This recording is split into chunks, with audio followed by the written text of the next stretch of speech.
Hello friends, welcome to study कर। मैं हूं आपका दोस्त प्रभाकर।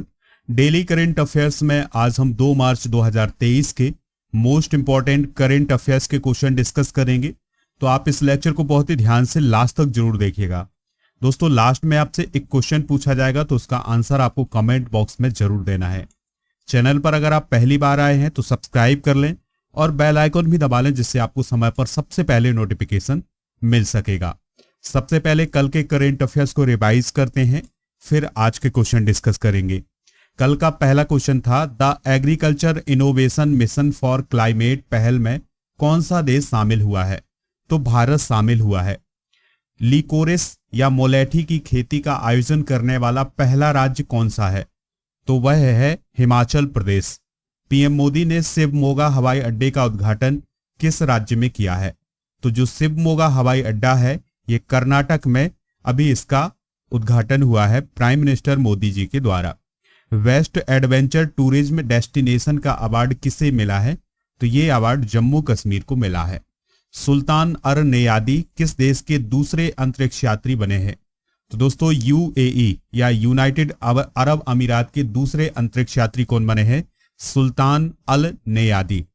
अर्जेंटीना ओपन 2023 का खिताब किसने जीता है? कार्लोस अल्काराज ने जीता है। दोस्तों, अर्जेंटीना ओपन जो है वो टेनिस से रिलेटेड है और याद रखिएगा 2022 का जो यूएस ओपन था वो भी किसने जीता था? कार्लोस अल्कारेज ने। 13वीं हॉकी इंडिया सीनियर महिला राष्ट्रीय चैंपियनशिप 2023 का खिताब किसने जीता है? मध्य प्रदेश ने जीता है। राष्ट्रीय प्रोटीन दिवस कब मनाया जाता है? 27 फरवरी को मनाया जाता है। हाल ही में मार्कोनी पुरस्कार किसे प्रदान किया गया है? तो हरि बाल कृष्णन को अभी हाल ही में मार्कोनी पुरस्कार प्रदान किया गया है। एलोरा अजंता अंतरराष्ट्रीय महोत्सव किस राज्य में शुरू हुआ है? तो यह महाराष्ट्र में शुरू हुआ है। तो दोस्तों, ये थे कल के करंट अफेयर्स के क्वेश्चन। चलिए आज का पहला क्वेश्चन डिस्कस करते हैं। Best FIFA mains football award 2022 किसने जीता है? तो बहुत ही इंपॉर्टेंट क्वेश्चन है। तो दोस्तों, best FIFA mains football award जो है वो जीता है लियोनेल मेसी ने। अर्जेंटीना के फुटबॉल टीम के जो कप्तान है वो है लियोनेल मेसी। तो उनके द्वारा best FIFA mains football award 2022 का खिताब अपने नाम किया गया है। दोस्तों, मेसी ने दूसरी बार यह अवार्ड जीता है। इससे पहले 2019 में यह अवार्ड जीता था और अब दूसरी बार उन्होंने 2022 में यह अवार्ड जीता है। दोस्तों, अगर हम बात करें लियोनेल मेसी की तो वो पेरिस सेंट जर्मेन क्लब के लिए भी खेलते हैं। और एक बात और याद रखना है लियोनेल मेसी के बारे में दोस्तों, कि जो वाई जूस है उसके ग्लोबल ब्रांड एम्बेसडर कौन है? लियोनेल मेसी हैं। ठीक है। मेसी ने 2007 में फीफा में अपनी पहली उपस्थिति दर्ज की थी और इस साल 2022 में जो फीफा वर्ल्ड कप था वो किसने जीता था? वो जीता था अर्जेंटीना ने। और अर्जेंटीना के कप्तान कौन है? Lionel Messi. दोस्तों, best FIFA women's football award 2022 किसने जीता है? तो ये जीता है एलेक्सिया पुटेलस ने, जो कि स्पेन की हैं। ठीक है दोस्तों, बार्सिलोना के लिए भी खेलती है और स्पेन की वो फुटबॉलर हैं। तो दोस्तों, वेस्ट फीफा फुटबॉल अवार्ड की लिस्ट भी देख लेते हैं किसको कौन सा अवार्ड मिला है। तो वेस्ट मेंस कोच का अवार्ड मिला है लियोनेल स्कोलोनी को। वुमेन्स कोच सरीना बिगमैन को मिला है। वेस्ट मेंस गोलकीपर मिला है इमिलियानो मार्टिनेज को, जो कि कहां के हैं दोस्तों? अर्जेंटीना के हैं। वेस्ट वुमेन्स गोलकीपर का अवार्ड मिला है मैरी एरप्स को। सबसे शानदार गोल के लिए फीफा पुरस्कार अवार्ड किसे मिला है? तो ये मिला है मर्सिन ओलेक्सी को। फीफा फैन अवार्ड किसे मिला है? अर्जेंटीना के प्रशंसक को। फीफा फेयर प्ले अवार्ड मिला है लुका लोचोसबिली को। और विशेष श्रद्धांजलि किसे दी गई है? पेले को दी गई है, जो कि ब्राजील के सबसे बड़े फुटबॉलर थे। तो दोस्तों, ये सभी पॉइंट जो है नोट कर लें, एग्जाम के लिए बहुत ही इंपॉर्टेंट हैं। फीफा की भी बात कर लेते हैं। तो फीफा का फुल फॉर्म होता है federation international D football association. इसकी स्थापना 21 मई 1904 को हुई थी। इसके वर्तमान अध्यक्ष हैं गियानी इन्फेंटिनो। दोस्तों, मुख्यालय कहाँ है? ज्यूरिख स्विट्जरलैंड में है। ठीक है। फीफा जो है ये फुटबॉल को कंट्रोल करने वाली विश्व की सबसे बड़ी संस्था है। विश्व एनजीओ दिवस कब मनाया जाता है? तो दोस्तों, विश्व एनजीओ दिवस जो है वो मनाया जाता है 27 फरवरी को। कब मनाया जाता है? 27 फरवरी को। याद रखिएगा, एनजीओ का फुल फॉर्म क्या होता है? Non governmental organisation. ठीक है, ये फुल फॉर्म भी आपको याद रखना है। इस दिवस को मनाने का जो उद्देश्य है वो है एनजीओ के समाज में योगदान के बारे में जागरूकता बढ़ाना। यूनाइटेड नेशन और यूरोपीय संघ और अंतर्राष्ट्रीय संगठनों ने 2014 में इस दिवस की घोषणा की थी।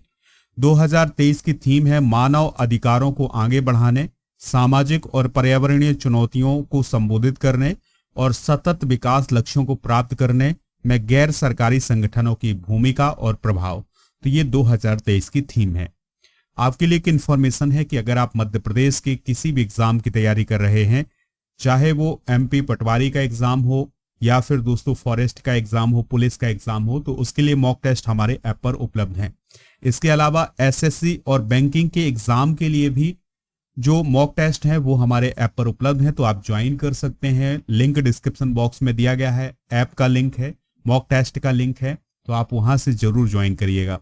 आपको डिस्काउंट चाहिए तो मेरा कूपन कोड यूज करें PS100, आपको डिस्काउंट भी मिल जाएगा। इसके अलावा दोस्तों जो डेली करंट अफेयर्स का PDF है वो आपको मिलता है हमारे ऐप पर। ऐप का लिंक डिस्क्रिप्शन में है, तो वहां से आप सबसे पहले ऐप डाउनलोड करें, फिर इसके बाद PDF डाउनलोड कर सकते हैं। अगला क्वेश्चन है, राष्ट्रीय विज्ञान दिवस यानी नेशनल साइंस डे कब मनाया जाता है? तो दोस्तों नेशनल साइंस डे सेलिब्रेट किया जाता है 28 फरवरी को।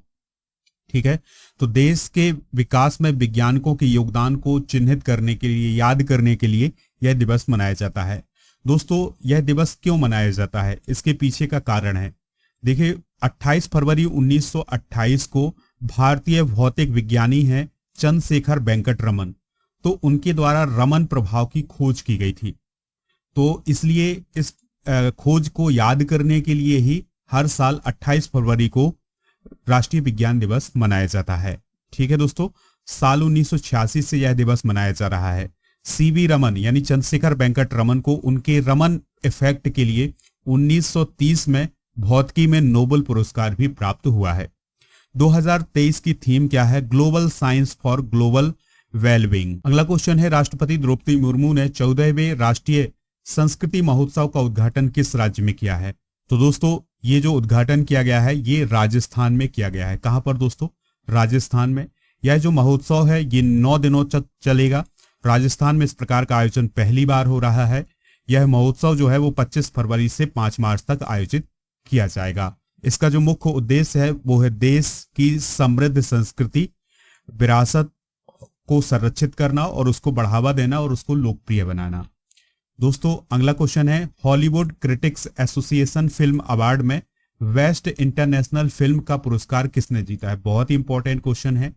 तो दोस्तों इस साल जो RRR मूवी है ये बहुत ही बड़े बड़े अवार्ड ला रही है। गोल्डन ग्लोब अवार्ड किस फिल्म के गाने ने जीता है? तो वो जीता है RR फिल्म के गाने ने, और फिल्म के गाने का नाम क्या है? नाटू नाटू। तो गोल्डन ग्लोब अवार्ड पाने वाला जो गीत है भारत का वो कौन है? RRR मूवी का नाटू नाटू। तो ये पॉइंट भी आप याद रखिएगा। और अभी हाल ही में Hollywood critics association film award में बेस्ट इंटरनेशनल फिल्म का अवार्ड भी किसे मिला है? RRR को मिला है। इसके जो निर्देशक हैं वो कौन है? S राजामौली हैं। ठीक है दोस्तों, और इन पुरस्कारों में 3 पुरस्कार और भी प्राप्त हुए हैं। ठीक है, इंटरनेशनल बेस्ट फिल्म के पुरस्कार के अलावा 3 और पुरस्कार मिले हैं। वो मिले हैं सर्वश्रेष्ठ एक्शन फिल्म, सर्वश्रेष्ठ स्टंट और सर्वश्रेष्ठ मूल गीत के लिए। और मूल गीत वही है दोस्तों नाटू नाटू। ठीक है, तो ये सभी पॉइंट आप नोट कर लें। किस देश ने डेंगू के बढ़ते प्रकोप को देखते हुए स्वास्थ्य आपातकाल की घोषणा की है? तो दोस्तों अभी हाल ही में पेरू के द्वारा हेल्थ इमरजेंसी लगाई गई है डेंगू को देखते हुए। तो दक्षिण अफ्रीकी देश है पेरू, तो उस देश ने डेंगू के बढ़ते प्रकोप को देखते हुए 90 दिनों के लिए हेल्थ इमरजेंसी की घोषणा की है। पेरू ने डेंगू के प्रकोप के कारण उत्तर, मध्य और दक्षिण पूर्व में 13 विभागों में हेल्थ इमरजेंसी की घोषणा की है। दोस्तों इस महीने की शुरुआत में पेरू का पड़ोसी देश बोलीविया ने भी 6800 से अधिक मामलों और 26 मौतों के बाद हेल्थ इमरजेंसी जारी की थी। दोस्तों बात करें अगर हम पेरू की, तो पेरू की जो कैपिटल है वो है लीमा, और डीना बोलुआर्टे यहाँ की राष्ट्रपति हैं, और यहाँ की जो मुद्रा है वो है सोल। बोला टिनुबू ने किस देश के राष्ट्रपति के रूप में शपथ ली है? बहुत इंपॉर्टेंट क्वेश्चन है। तो नाइजीरिया जो है वहां के राष्ट्रपति बने हैं कौन? बोला टिनुबू। ठीक है, तो उन्होंने शपथ ले ली है। और अभी तक कौन थे राष्ट्रपति? मुहम्मदू बुहारी। तो अब उनका कार्यकाल जो है, अब उनकी जो सेवा है वो समाप्त हो गई है। उनका 2 साल का दूसरा जो कार्यकाल था वो 2 कार्यकाल उनके खत्म हो गए हैं और अब नए राष्ट्रपति बने हैं कौन? बोला टिनुबू। नाइजीरिया की बात करें तो राजधानी अबूजा है और यहाँ की जो करेंसी है वो है नाइजीरियाई नायरा। दुनिया का 6ठा सबसे अधिक आबादी वाला देश है। और दोस्तों याद रखिएगा, अफ्रीका महाद्वीप का सबसे अधिक आबादी वाला देश कौन है? नाइजीरिया है। ये आप नाइजीरिया का मैप देख सकते हैं। ये है पूरा अफ्रीका महाद्वीप और अफ्रीका महाद्वीप में यहाँ पर इसकी लोकेशन है। और बेनिन, नाइजर, चाड और कैमरून ये इसके पड़ोसी देश हैं। अगला क्वेश्चन है, प्रेस सूचना ब्यूरो के प्रधान महानिदेशक का पदभार किसने ग्रहण किया है? तो दोस्तों राजेश मल्होत्रा जो हैं वो PIB के प्रधान महानिदेशक बने हैं। उन्होंने किसका स्थान लिया है? तो याद रखिएगा, उन्होंने सत्येंद्र प्रकाश का स्थान लिया है।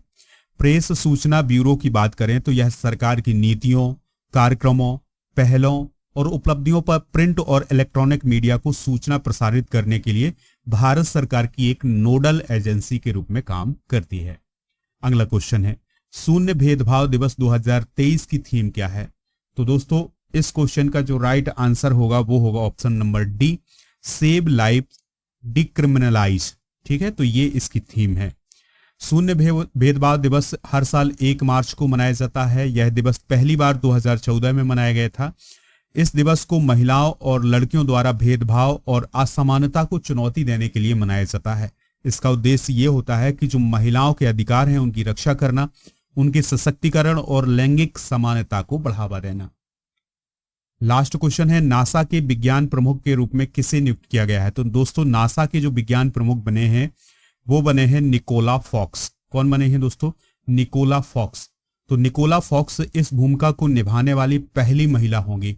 ठीक है दोस्तों, नासा ने लंबे समय से सौर वैज्ञानिक निकोला फॉक्स को अपनी अमेरिकी अंतरिक्ष एजेंसी के विज्ञान प्रमुख के रूप में नियुक्त किया है। नासा की बात करें तो यह नासा जो है अमेरिका की अंतरिक्ष एजेंसी है। जिस प्रकार से भारत की अंतरिक्ष एजेंसी इसरो है, उसी प्रकार से अमेरिका की अंतरिक्ष एजेंसी कौन है? नासा है। नासा का फुल फॉर्म पूछा जाता है national aeronautics and space administration, इसका फुल फॉर्म होता है। इसका मुख्यालय वाशिंगटन DC में है। इसकी स्थापना 1958 में हुई थी और इसके वर्तमान प्रशासक हैं विल नेल्सन। दोस्तों जनरल नॉलेज के पिटारे में आज हम प्रमुख त्योहार डिस्कस करेंगे, तो आप बहुत ही ध्यान से इसको लास्ट तक देखिएगा। दोस्तों कई बार एग्जाम में ये क्वेश्चन जो है बनते हैं। मरु महोत्सव कहाँ मनाया जाता है? पोखरण जैसलमेर में। धनु यात्रा उड़ीसा में। मेदराम यात्रा तेलंगाना में। खजुराहो फेस्टिवल मध्य प्रदेश में। नेत्थम उत्सव केरल में।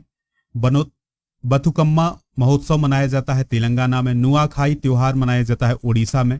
रज पर्व कहाँ मनाया जाता है? उड़ीसा में। फिर इसके बाद स्पुतिक गस्टर फेस्टिवल मनाया जाता है लद्दाख में। हरेला पर्व मनाया जाता है उत्तराखंड में। लोसार फेस्टिवल मनाया जाता है लद्दाख में।